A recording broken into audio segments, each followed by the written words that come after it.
Hello friends. Let me show you 3 good places in England. Bath. The Romans founded the city of Bath in southwest England in the 1st century AD, using the natural hot springs as a thermal spa. In the Middle Ages, it was an important center for the wool industry, but in the 18th century, during the reigns of George I, II, and III, it evolved into an elegant spa city renowned for literature and art. The neoclassical style of public buildings such as the Assembly Rooms and the Pump Room blends with the grandiose proportions of monumental ensembles such as Queen Square, Circus, and Royal Crescent, reflecting the spa city's ambitions, particularly social ambitions, in the 18th century. Bath's grandiose neoclassical Palladian crescents, terraces, and squares spread out over the surrounding hills and set in its green valley are a model of integration of architecture, urban design, and landscape setting, as well as the deliberate creation of a beautiful city.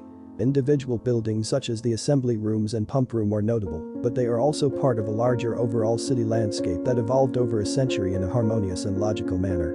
Drawing together public and private buildings and spaces in a way that reflects Palladio's precepts tempered with picturesque aestheticism. Bath is the only English city designated as a UNESCO World Heritage Site, is a beautiful city rich in history.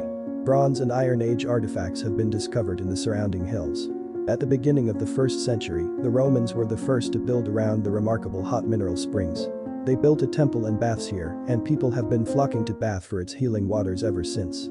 The Roman baths are still one of the region's most popular tourist attractions, attracting thousands of visitors each year. You'll also appreciate the green spaces, such as Victoria Park, Parade Gardens, and Sydney Gardens.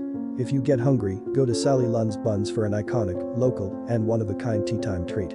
For more videos, please like and subscribe. Bristol. With many attractions and lush countryside, Bristol is one of the UK's most popular tourist destinations. In fact, Bristol was named one of the top 10 cities in the world by international travel publisher Doring Kinder 3. Most recently, Bristol received the EU's European Green Capital Award in 2015. A distinctive attraction of the town is the Clifton Suspension Bridge, which opened in 1864 and straddles the Avon River and the Avon Gorge. The Clifton Suspension Bridge is often considered the Bristol symbol on postcards and other promotional materials.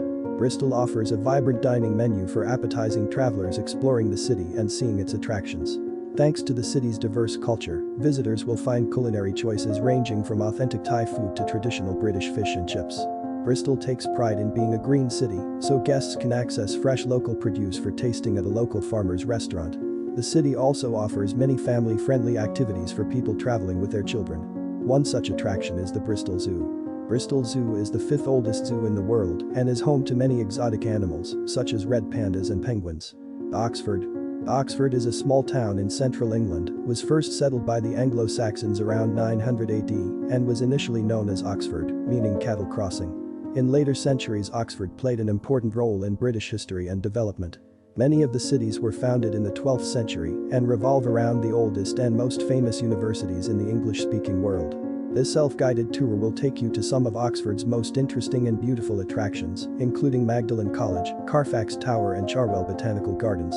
Oxford is absolutely full of things to do and interesting to see, from fascinating museums to iconic historic sites. It can be difficult to decide what to do first.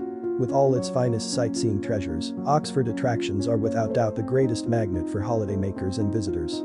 But for many, Oxford's attractions become the gateway to a wider cultural experience, particularly when navigating further afield into beautiful Oxfordshire, with its magnificent collection of country houses, parks and historic towns.